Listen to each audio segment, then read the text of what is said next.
For the pull-up and the chin-up, I recommend finding a bar height, one that you can reach safely. If you're unable to reach it, use a plyometric box or some other sturdy structure to step up off of. The reason being you don't want it to be too high to where you can't establish your grip. It's really important that you allow yourself the opportunity to establish your grip, get comfortable with it, rather than having to jump up there and reestablish it from there. For the purpose of this video, the pull-up will be your palms facing forward, and the chin-up will be your palms facing you. If you're fortunate enough to have a rig or a pull-up device that allows you to do a neutral grip, more power to you. But find out which one of these variations works out best for you, and then you can do more variations from those two as you see fit. First thing I'm going to do for the pull-up is my hands are going to be shoulder width apart, my palms are going to be facing out.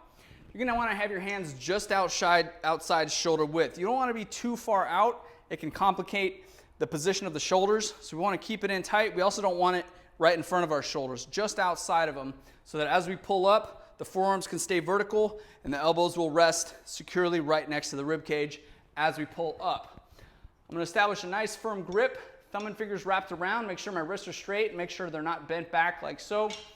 Once I establish that grip, I'm going to allow my arms to extend, but I don't want to start from here. I actually want to pull my shoulder blades down and back from this position rather than just hanging from here. This will get our shoulders in a much better position. Not only is it a safer position, but we can also pull more weight from that position. Arms extended, pull the shoulder blades down. From here, I'm going to pull straight up, driving my elbows down to the side of my rib cage so the chin's over the bar. Lower myself back under control. We want to avoid dropping or bouncing at the bottom of this movement. Again, keeping the shoulders in line, pulling straight up. We also want to avoid having our elbows pull out to the sides. Just not an efficient way of doing the movement.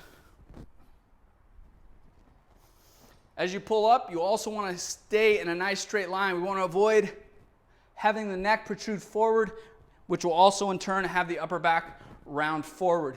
We want to keep everything rigid, pulling straight up. From the back, this is what it'll look like.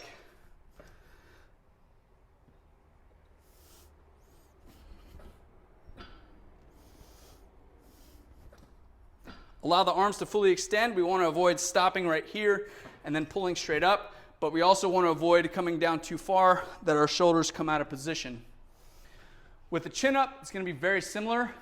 You might have your hands a little bit closer in. That might feel better. Also notice that on both of these variations, you can have your thumbs wrapped underneath or over top.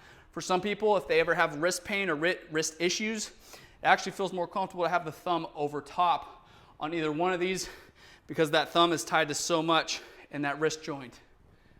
With the chin up variation, palms are going to be facing me. My hands are going to be a little bit closer in than shoulder width. Thumb and fingers wrapped around. Allow the arms to extend, and again, pull my shoulder blades back and down.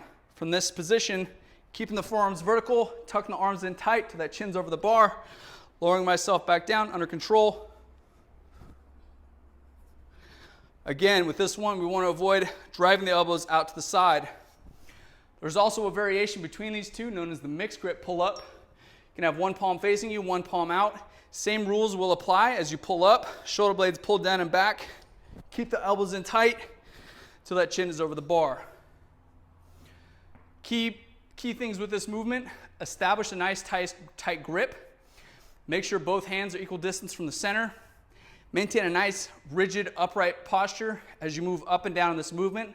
Try to avoid letting the elbows flare out to the sides and keep the forearms vertical. That's how you do a pull-up or a chin-up.